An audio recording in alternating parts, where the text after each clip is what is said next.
लोकसभा चुनाव में जिस तरीके की अपेक्षा आप लोगों की थी मतदाताओं से, वो तो आप लोग के साथ नहीं है। अब की बार 400 पार, तो अपोजिशन वालों ने फेक नैरेटिव सेट किया। इनको 400 पार किस लिए चाहिए?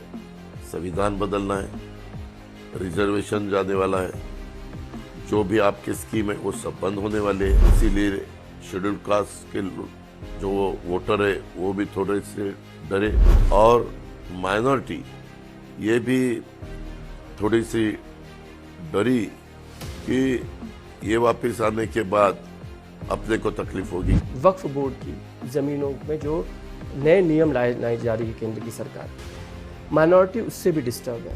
वक्फ बोर्ड की जमीन वक्फ बोर्ड के पास ही रहनी चाहिए। कई आप भ्रष्टाचार के आरोप लगाते हैं, जिन जिन पे आपने आरोप लगाए वो सारे के सारे लोग आपको अपने साथ में ले लिया। आपने बार बार इच्छा व्यक्त की कि मुख्यमंत्री मैं भी बनना चाहता हूँ।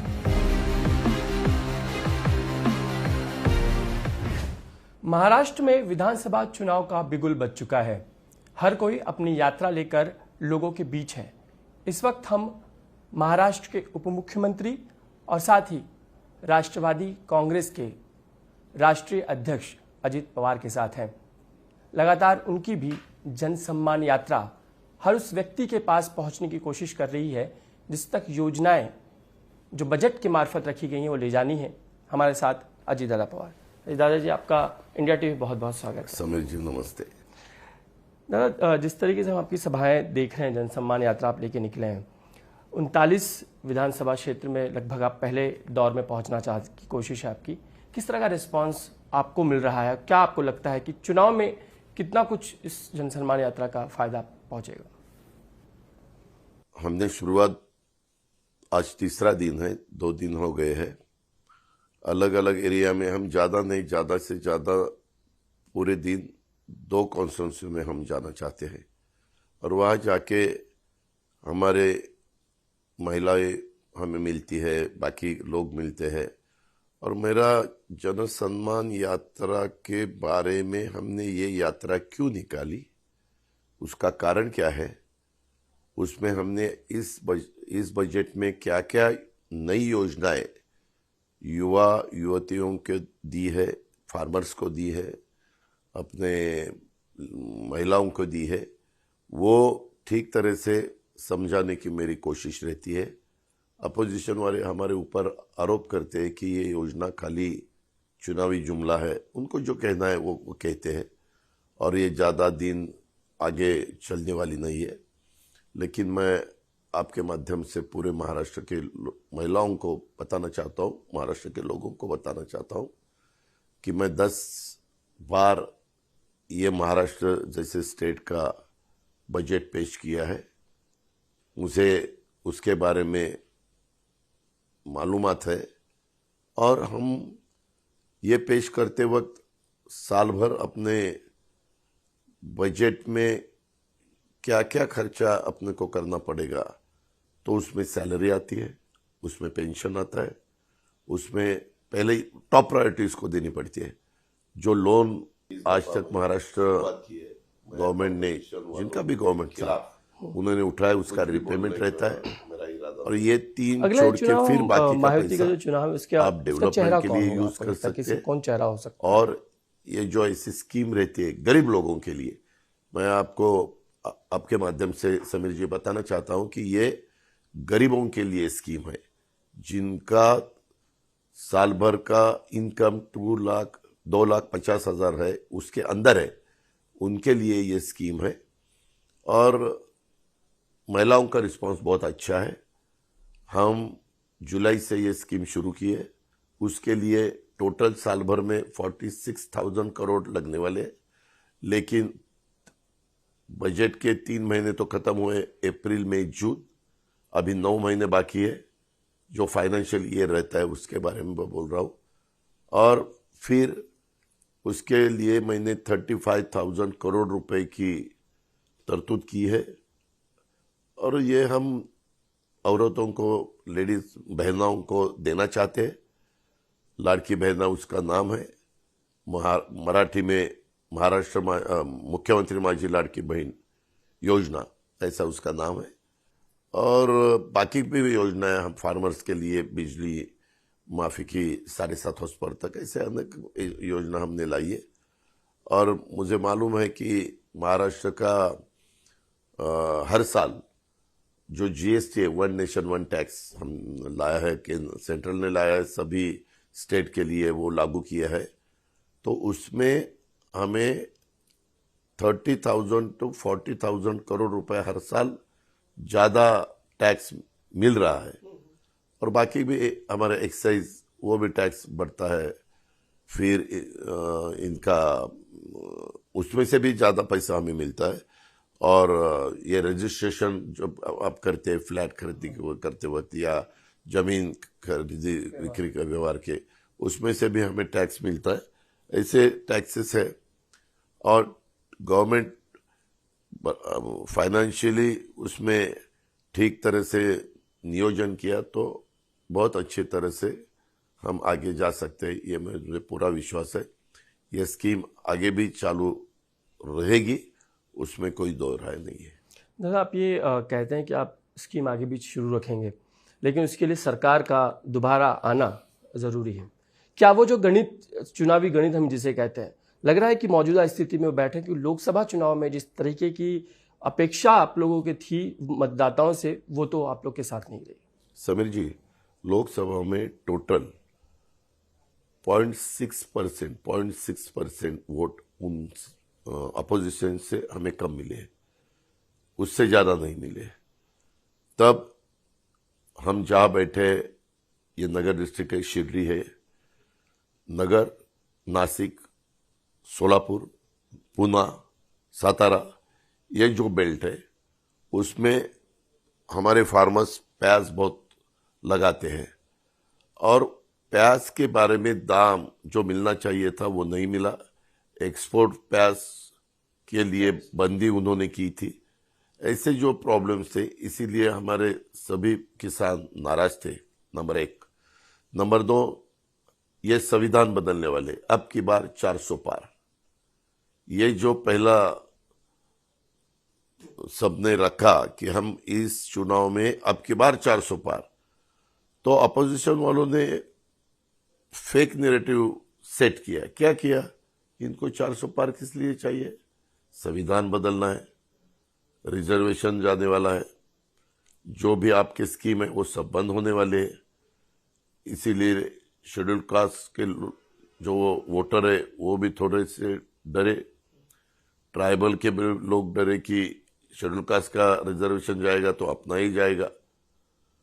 हम उनको कहते थे कि नहीं, ये नहीं होने वाला, जब तक चांद सूरज है तब तक ये रिजर्वेशन रहेगा, संविधान रहेगा, अपना संविधान बहुत अच्छा है, हम बोलते थे। लेकिन वो हमारे बोलने से ज्यादा उन्होंने अपोजिशन वालों को, उन्होंने जो हमारे बारे में इसके बारे में फेक नैरेटिव सेट किया था, उसके ऊपर लोगों ने ज्यादा विश्वास रखा।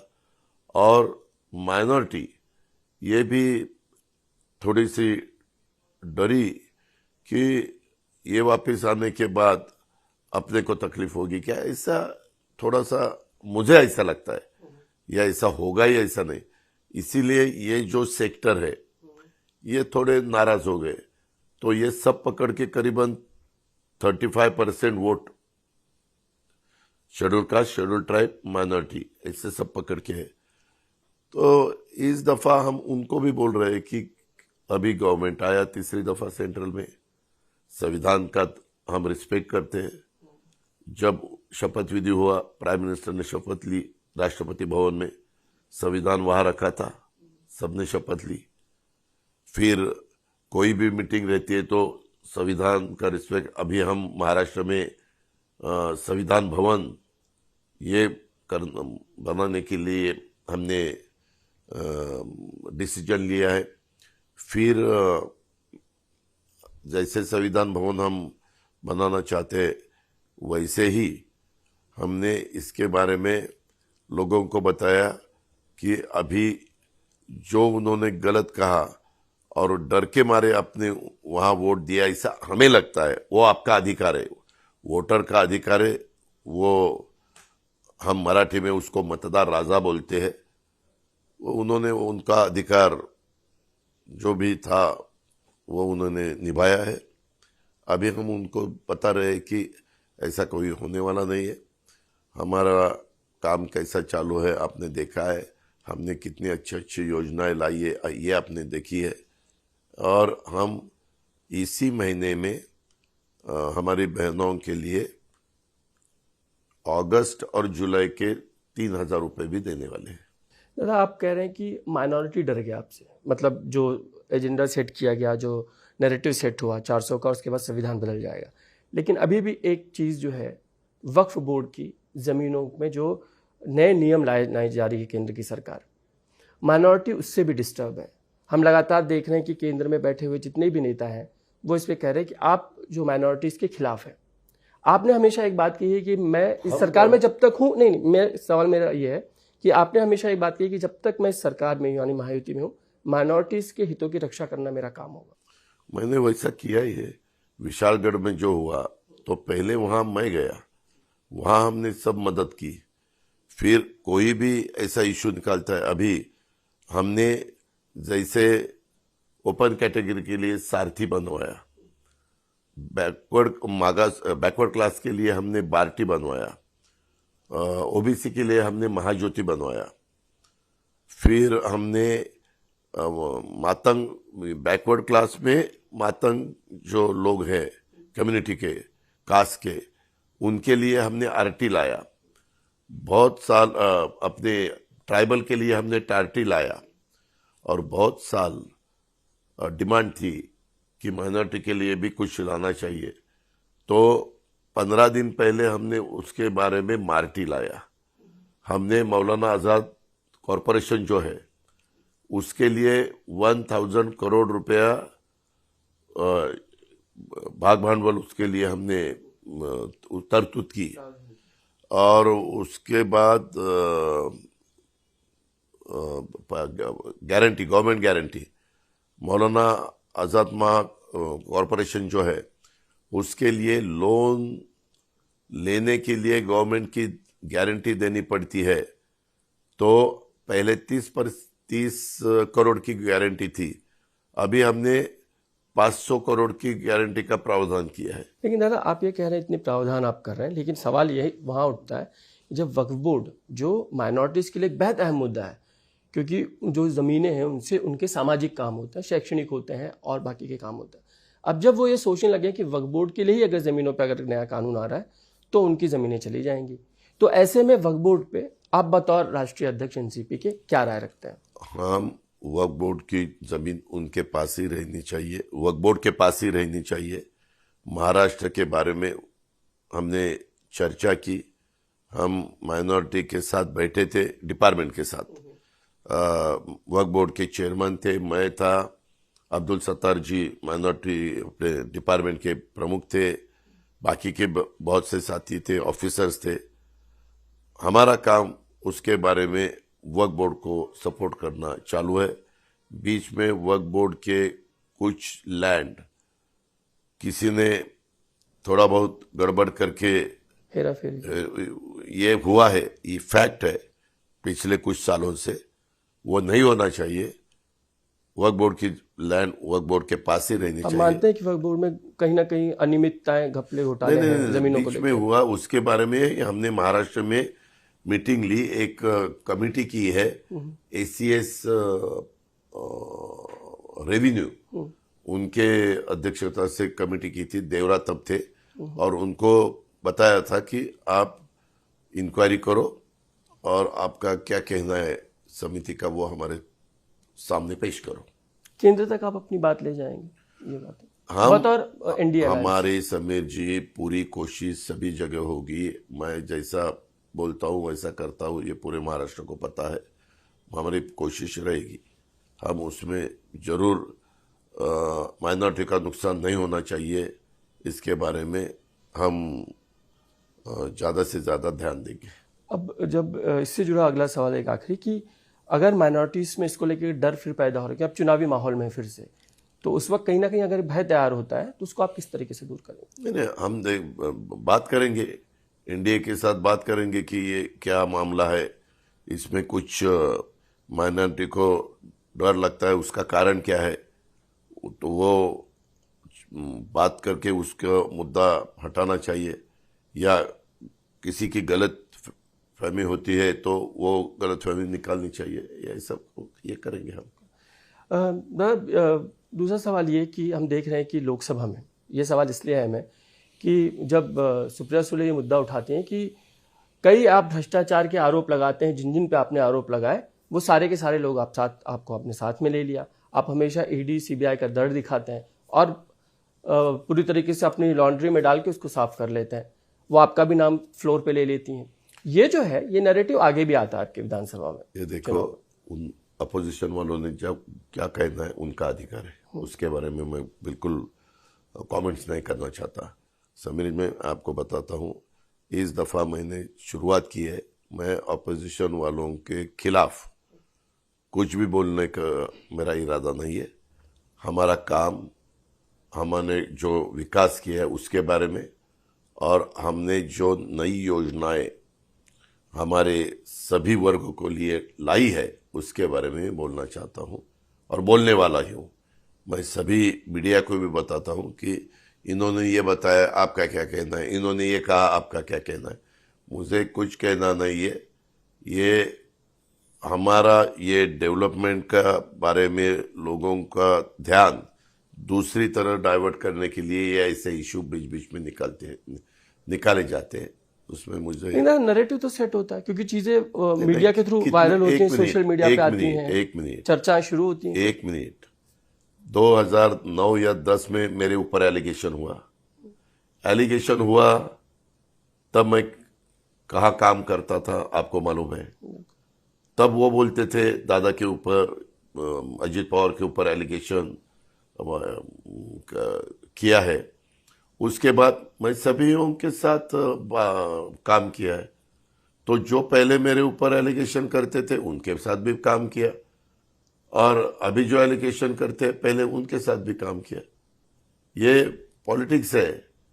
अगर एलिगेशन से ये सब झूठे हैं। 15 साल में 70,000 करोड़ के घोटाले का आरोप। अरे बाबा, 15 साल में आपको 1 रुपए का घोटाला का सबूत मिला क्या? 15 साल हो गए, 15 साल, 1 रुपए का सबूत मिला? खाली हमारी बदनामी हुई। आपने एक बात कही थी कि कहीं ना कहीं अगर एक नैरेटिव अगर कहीं और सेट होता है तो उसकी मुश्किलें हमें यहाँ पे भी झेलनी पड़ती है। जैसे आपने चुनावी नतीजे आने के बाद कहा कि कहीं कोई विधायक या कोई सांसद बोलता है तो उसका नुकसान हमें यहाँ भी हुआ। कहा मैंने कहा, एक बार आपने प्रेस कॉन्फ्रेंस में ही कहा था कि अगर कहीं कोई नैरेटिव सेट होता है तो यहाँ पे भी आके उसका हमें खामियाजा भुगतना पड़ा। जैसे 400 पार की बात हुई, संविधान बदलने की बात हुई, तो उसका खामियाजा भी होता है। इस तरह की सब चीजें होती हैं। तो जब आप काम करते हैं रूलिंग पार्टी की तरफ से, अपोजिशन पार्टी की तरफ से, सभी उस पार्टी के जो प्रमुख रहते हैं, उसका जो पार्लियामेंट्री बोर्ड रहता है, उसका सबको पूछ के कोई स्टेटमेंट नहीं करता। वो अगर पार्टी का स्टेटमेंट होगा तो हम उसके बारे में चर्चा कर सकते हैं। इंडिविजुअल इतनी बड़ी पार्टी के कार्यकर्ता रहते हैं, वर्कर्स रहते हैं, वो कोई बात करे तो वो पार्टी का राय है ऐसे समझने की कोई जरूरत नहीं है। दादा, जो लोकसभा में आपने जो कुछ मुद्दे रखे, आपने हमेशा ये बात रखी कि आप विकास की तरफ लेके जाना चाहते हैं, सत्ता में आप इसीलिए आए ताकि विकास का एक मुद्दा लेके जाया जा सके। इस यहाँ पे भी हम देख रहे हैं कि आप वही सारे मुद्दे रख रहे हैं। लगता है जो लोकसभा में जनता ने एक्सेप्ट नहीं किया, क्या अब उन्हीं चीजों को जो आप रख रहे हैं कोशिश करना हमारा काम है। हमने वो कोशिश शुरू की है, जन सम्मान यात्रा के माध्यम से की है, और हम आगे जाना चाहते हैं। लोगों को हम बता रहे, लोग सुन रहे, हमारी बहना सुन रही है, और अभी देखेंगे वो तो उनका, हम उनको ज़्यादा ठीक तरह से समझाने के लिए सक्सेस होने वाले हैं या हमारे अपोजिशन वाले हैं, यह आगे चुनाव के वक्त ही आपको पता चला। रिजल्ट के बाद जब रिजल्ट आएगा तो ही अपने को पता चलेगा। दादा, बार बार हम देखते हैं कि जिस तरीके से आरएसएस के कई मुखपत्र में जो आर्टिकल्स आपके बारे में आए, उसके बाद जो चीज़ें चली हैं उसको आप किस तरीके से देख रहे हैं? क्योंकि मैं भाजपा के साथ गया हूँ, उनके बारे में उन्होंने, हम महायुति में हैं, महायुति में हम विकास के लिए शामिल हुए हैं और ये हमारा काम चालू है। अलग अलग जो भी स्टेटमेंट करते हैं उसके बारे में मुझे कुछ ये बोलने की जरूरत नहीं है, ऐसा मुझे लगता है। अभी भी अब बात चलती है कि आपके लोकसभा के कई भाषण हैं जो सोशल मीडिया पे हैं। एक आ जाता है कि आपने कहा था कि बारामती चुनाव में अगर हमें लोकसभा में अगर यश नहीं मिला तो मैं, आप सोच लीजिए कि मैं विधानसभा भी शायद ना लड़ूं। ये जो है ये भी सोशल मीडिया पे बहुत वायरल है। लोग विपक्ष कहता है उसके बारे में पार्लियामेंट्री बोर्ड डिसीजन लेगा। इसके अलावा दादा ये कि आपने बार बार इच्छा व्यक्त की कि मुख्यमंत्री मैं भी बनना चाहता हूँ। खाली इच्छा प्रदर्शित करके कुछ होने वाला नहीं है। जब तक कोई भी आदमी, कोई भी पर्सन जब तक 145 विधायकों का सपोर्ट उसको नहीं मिलता तब तक कोई भी चीफ मिनिस्टर नहीं बनता। अपने अपनी तरफ से सबकी कोशिश चालू है। लोग जिसके पीछे खड़े रहेंगे वो हो जाएगा। आपने लेकिन हमेशा इच्छा जो व्यक्त की है कि अब आपने कहा था कि देवेंद्र फडणवीस हो गए, बाद में एकनाथ शिंदे भी हो गए। क्या होता है, कभी कभी ऐसे स्पीच देते वक्त थोड़ा बहुत हंसी मजाक किया तो भी आप बहुत सीरियसली लेते हैं। ये अपनी महाराष्ट्र की संस्कृति नहीं है, इतना सीरियस लेने की जरूरत नहीं है।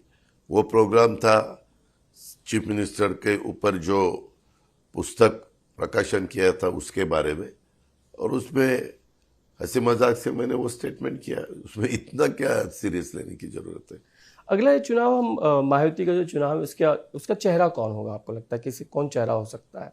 क्योंकि एकनाथ शिंदे की ही मुख्यमंत्री एकनाथ शिंदे की महायुति हम सब मिलके, क्या होता है समीर, आप ऐसे कोई सवाल उठाते हैं कि पूछते हैं मुझे कि कुछ ना कुछ महायुति में गड़बड़ हो।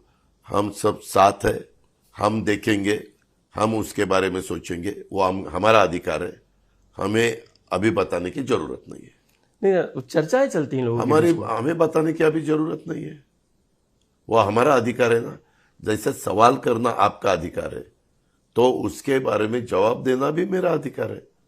तो हम सब बैठकर उसके बारे में डिसीजन लेंगे, कोई प्रॉब्लम नहीं है। पहले तो ज्यादा से ज्यादा हमारे महायुति के विधायक कैसे जीत के आ सकते हैं उसको हमने टॉप प्रायोरिटी दी है। इलेक्टोरल मेरिट मायने रखेगा, ये टॉप प्रायोरिटी दी है। सब मिलके उसके बारे में चर्चा करेंगे। अलग अलग, हर एक का अनुभव अलग रहता है। आपका अनुभव अलग है, इनका अनुभव अलग है, मेरा अनुभव अलग है। सब चर्चा होती है तो सुनने के बाद किसका अनुभव बताने के बारे में उन्होंने बताया तो क्या अपने को सही लगता है उसके बारे में हम ज्यादा प्रायोरिटी देंगे और वही डिसीजन ले लेंगे। ना, अब एक व्यक्तिगत सवाल ये कि आप जबकि अब अलग हैं, आपकी पार्टी अलग है, शरद पवार गुट अलग है, आप अभी इस वक्त क्या सोचते हैं अपने चाचा के बारे में इस वक्त, जबकि आप चुनावी मैदान उनके सामने ही होंगे? वो क्या, फैमिली मैटर अलग रहता है, पॉलिटिक्स अलग रहता है। वो बहुत बुजुर्ग, बहुत बड़े नेता है। बहुत सालों से उन्होंने भारत देश में और महाराष्ट्र में काम किया है। उस एंगल से हम देखते हैं। आप महाराष्ट्र में चर्चा चलती कि आप उनके नेतृत्व में या उनके एक राजनीतिक जो अखाड़ा उसमें आप तैयार हुए। आप अब जबकि इंडिपेंडेंट पार्टी का पूरा जो भार है आपके कंधों पर है अब, तो ऐसे में जब डिसीजन ले रहे होते हैं तो निश्चित तौर पे वो सारा कुछ आपके जहन में चल रहा होता है कि किस तरीके से वो डिसीजन लिया करते थे या पार्टी को संभाला करते थे, संगठन को आगे लेके जाते थे, या एक तरफ सरकार भी है, तो किस तरीके से अभी भी प्रभाव है? मैंने कांग्रेस में शुरुआत की पॉलिटिक्स में 99 में एनसीपी स्थापन हुई। 99 में सभी हम वहाँ विधायक के नाते, कार्यकर्ता के नाते, वर्कर के नाते काम करते थे। 2004 से यानी अभी 20 साल हो गए, तब से मैंने पार्टी में थोड़ा बहुत जो पवार साहब के बाद जो काम करने वाली टीम थी उसमें मैंने काम शुरू किया और 20 साल हम वहाँ काम करते वक्त मुझे भी कुछ अनुभव आया है। वो अनुभव साथ लेके मैं मेरा डिसीजन लेता हूँ। दादा, रक्षाबंधन बहुत नज़दीक है, जाना होगा सुब्रह सुले के पास, राखी बनाना होगा, लाडली बहना वो भी। जब जो तब देखेंगे। मुझे मालूम नहीं रक्षाबंधन के टाइम मैं कहाँ हूँ, क्योंकि मेरी तो जन सम्मान यात्रा चालू है, तो इसीलिए मुझे प्रोग्राम मालूम नहीं कहाँ होगा। अगर जिस एरिया में मेरा प्रोग्राम होगा और उस एरिया में ही सुप्रिया होगी तो जाऊंगा। अगर दूसरे एरिया में उसका भी प्रोग्राम अभी चालू होगा सेशन खत्म होने के बाद, वो उसके हिसाब से प्रचार करेगी। और वो अलग एरिया में समझो वो मराठवाड़े में और मैं विदर्भ में ऐसा होगा तो हमारी ये नहीं होगी, मुलाकात नहीं होगी। अगर उसी एरिया में होगा तो हम मिलेंगे रक्षाबंधन के टाइम।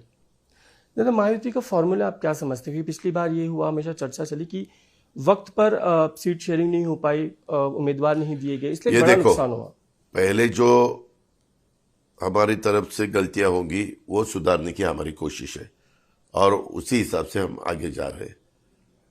आदमी जो काम करता है वो ही थोड़ा बहुत गलती करता है और मुझे ऐसा लगता है कि हमने आज शुरुआत की है, सभी ने शुरुआत की है, अपोजिशन वालों ने भी शुरुआत की है। लोग सोचेंगे किसके पीछे रहना चाहिए, किसको सपोर्ट देना चाहिए, ऐसा मेरा कहना है। जन स्वराज यात्रा के बारे में क्या सोचते हैं? जन स्वराज के बारे में क्या सोचता हूँ, हमने तय किया और उसी हिसाब से हम आगे जा रहे हैं। एक आखिरी सवाल ये कि अब जबकि आप चुनावी अखाड़े में हैं, कितनी सीट आपको लगती है कि आप जब मैदान में उतरेंगे तो आप जीत सकते हैं? समीर, ये क्या ज्योतिषी है क्या है? पहले तो एक माहौल बनाना चाहिए। हमारी कोशिश है, सही क्या है वो हमें बताना चाहिए, वही हमारी कोशिश है। इसीलिए जन सम्मान यात्रा हमने शुरू की है। हमारी भी कोशिश ऐसे ही रहेगी। जैसा लोकसभा में हमें रिजल्ट मिला वैसा रिजल्ट नहीं मिलना चाहिए, अच्छा रिजल्ट मिलना चाहिए। इसके बारे में हमारे महायुति काम कर रही है और हम आगे जा रहे हैं। क्योंकि वो दावा करते हैं कि हम 70 पार कर लेंगे, या वो जो दावे जो चल रहे हैं वो उनका अधिकार है। उन्होंने क्या करना चाहिए, उन्होंने 250, 200, 288 उनको मिलने वाला है ऐसा उन्होंने बताया, तो उनका अधिकार है ना। डेमोक्रेसी में जिसका अधिकार रहता है। राज ठाकरे के बारे में क्या सोच रहे हैं? क्योंकि लगातार मैं किसी के बारे में कुछ भी नहीं सोच रहा हूँ।